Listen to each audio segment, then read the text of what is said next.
Signs and Symbols by Vladimir Nabokov.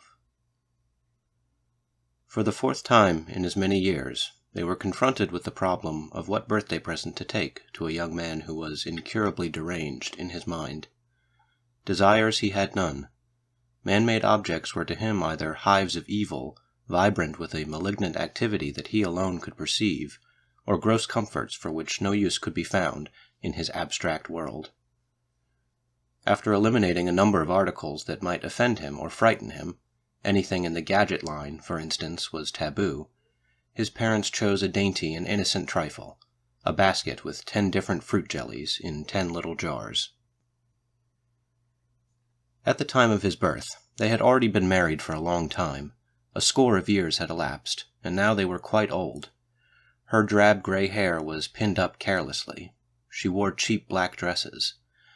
Unlike other women of her age, such as Mrs. Soule, their next-door neighbor, whose face was all pink and mauve with paint and whose hat was a cluster of brookside flowers, she presented a naked white countenance to the fault-finding light of spring. Her husband, who in the old country had been a fairly successful businessman, was now, in New York, wholly dependent on his brother Isaac, a real American of almost 40 years' standing. They seldom saw Isaac, and had nicknamed him the Prince. That Friday, their son's birthday, everything went wrong. The subway train lost its life current between 2 stations, and for a quarter of an hour they could hear nothing but the dutiful beating of their hearts and the rustling of newspapers. The bus they had to take next was late and kept them waiting a long time on a street corner, and when it did come, it was crammed with garrulous high school children. It began to rain as they walked up the brown path leading to the sanitarium. There they waited again, and instead of their boy, shuffling into the room, as he usually did, his poor face sullen, confused, ill-shaven, and blotched with acne, a nurse they knew and did not care for appeared at last, and brightly explained that he had again attempted to take his life. He was all right, she said, but a visit from his parents might disturb him. The place was so miserably understaffed, and things got mislaid or mixed up so easily, that they decided not to leave their present in the office, but to bring it to him the next time they came. Outside the building, she waited for her husband to open his umbrella, and then took his arm. He kept clearing his throat, as he always did when he was upset. They reached the bus stop shelter on the other side of the street, and he closed his umbrella. A few feet away, under a swaying and dripping tree, a tiny unfledged bird was helplessly twitching in a puddle. During the long ride to the subway station, she and her husband did not exchange a word, and every time she glanced at his old hands, clasped and twitching upon the handle of his umbrella, and saw their swollen veins and brown-spotted skin, she felt the mounting pressure of tears. As she looked around, trying to hook her mind onto something, it gave her a kind of soft shock, a mixture of compassion and wonder, to notice that one of the passengers, a girl with dark hair and grubby red toenails, was weeping on the shoulder of an older woman. Whom did that woman resemble? She resembled Rebecca Borisovna, whose daughter had married one of the Soloveitchiks in Minsk years ago. The last time the boy had tried to do it, his method had been, in the doctor's words, a masterpiece of inventiveness. He would have succeeded had not an envious fellow patient thought he was learning to fly and stopped him just in time. What he had really wanted to do was tear a hole in his world and escape. The system of his delusions had been the subject of an elaborate paper in a scientific monthly, which the doctor at the sanitarium had given to them to read. But long before that, she and her husband had puzzled it out for themselves. Referential mania, the article had called it. In these very rare cases, the patient imagines that everything happening around him is a veiled reference to his personality and existence. He excludes real people from the conspiracy because he considers himself to be so much more intelligent than other men. Phenomenal nature shadows him wherever he goes. Clouds in the staring sky transmit to each other, by means of slow signs, incredibly detailed information regarding him. His inmost thoughts are discussed at nightfall, in manual alphabet, by darkly gesticulating trees. Pebbles or stains or sunflecks form patterns representing, in some awful way, messages that he must intercept. Everything is a cipher, and of everything he is the theme. All around him there are spies. Some of them are detached observers, like glass surfaces and still pools. Others, such as coats in store windows, are prejudiced witnesses, lynchers at heart. Others again, running water, storms, are hysterical to the point of insanity, have a distorted opinion of him, and grotesquely misinterpret his actions. He must always be on his guard, and devote every minute and module of life to the decoding of the undulation of things. The very air he exhales is indexed and filed away. If only the interest he provokes were limited to his immediate surroundings, but alas, it is not. With distance, the torrents of wild scandal increase in volume and volubility. The silhouettes of his blood corpuscles, magnified 1,000,000 times, flit over vast plains, and still farther away, great mountains of unbearable solidity and height sum up, in terms of granite and groaning firs, the ultimate truth of his being.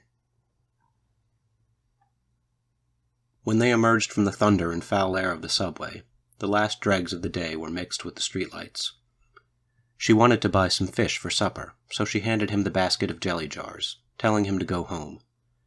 Accordingly, he returned to their tenement house, walked up to the 3rd landing, and then remembered he had given her his keys earlier in the day. In silence he sat down on the steps, and in silence rose when, some 10 minutes later, she came trudging heavily up the stairs, smiling wanly and shaking her head in deprecation of her silliness.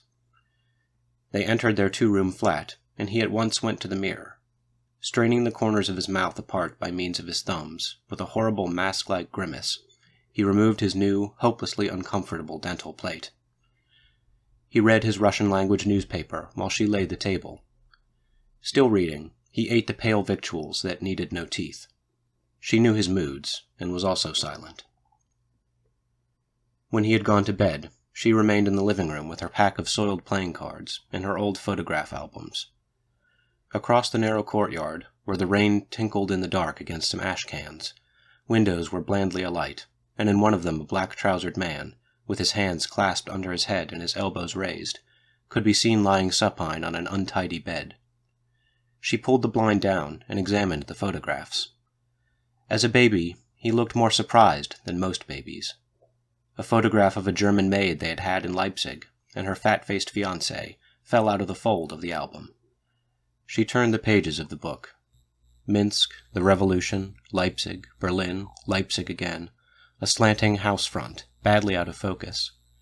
Here was the boy when he was 4 years old, in a park, shyly, with puckered forehead, looking away from an eager squirrel, as he would have from any other stranger. Here was Aunt Rosa, a fussy, angular, wild-eyed old lady, who had lived in a tremulous world of bad news, bankruptcies, train accidents, and cancerous growths, until the Germans put her to death, together with all the people she had worried about. The boy, aged 6. That was when he drew wonderful birds with human hands and feet, and suffered from insomnia like a grown-up man. His cousin, now a famous chess player. The boy again, aged about 8, already hard to understand, afraid of the wallpaper in the passage, afraid of a certain picture in a book, which merely showed an idyllic landscape with rocks on a hillside, and an old cartwheel hanging from one branch of a leafless tree. Here he was at 10, the year they left Europe. She remembered the shame, the pity, the humiliating difficulties of the journey, and the ugly, vicious, backward children he was with in the special school where he had been placed after they arrived in America. And then came a time in his life, coinciding with a long convalescence after pneumonia, when those little phobias of his, which his parents had stubbornly regarded as the eccentricities of a prodigiously gifted child, hardened, as it were, into a dense tangle of logically interacting illusions, making them totally inaccessible to normal minds. All this and much more she had accepted, for, after all, living does mean accepting the loss of one joy after another, not even joys in her case, mere possibilities of improvement.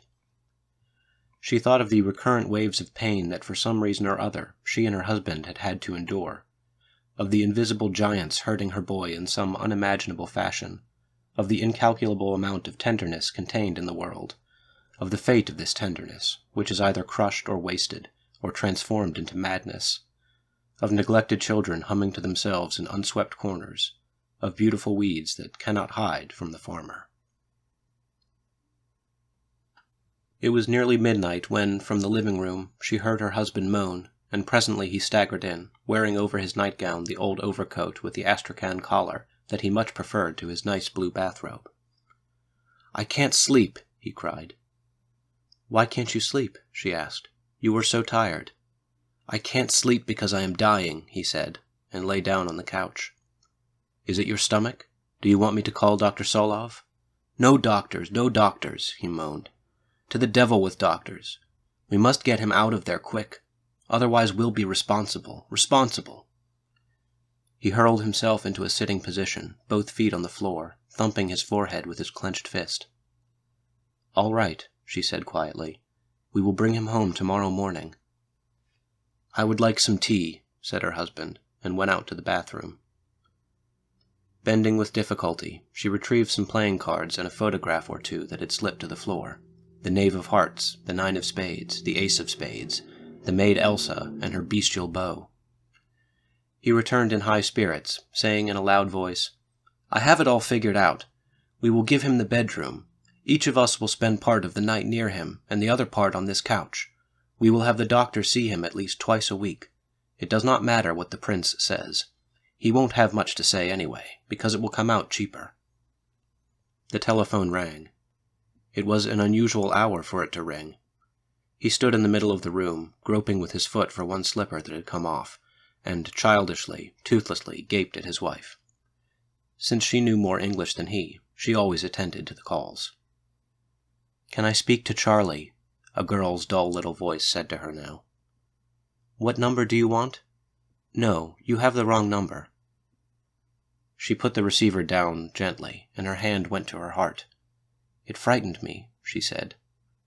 He smiled a quick smile, and immediately resumed his excited monologue. They would fetch him as soon as it was day. For his own protection, they would keep all of the knives in a locked drawer. Even at his worst, he presented no danger to other people. The telephone rang a second time. The same toneless, anxious young voice asked for Charlie. "You have the incorrect number. I will tell you what you are doing. You are turning the letter O instead of the 0. She hung up again. They sat down to their unexpected, festive midnight tea. He sipped noisily. His face was flushed.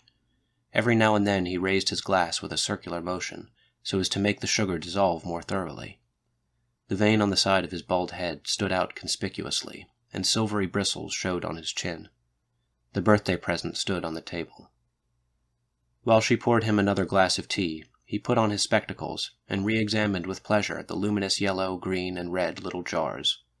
His clumsy, moist lips spelled out their eloquent labels: apricot, grape, beach plum, quince. He had got to crab apple when the telephone rang again.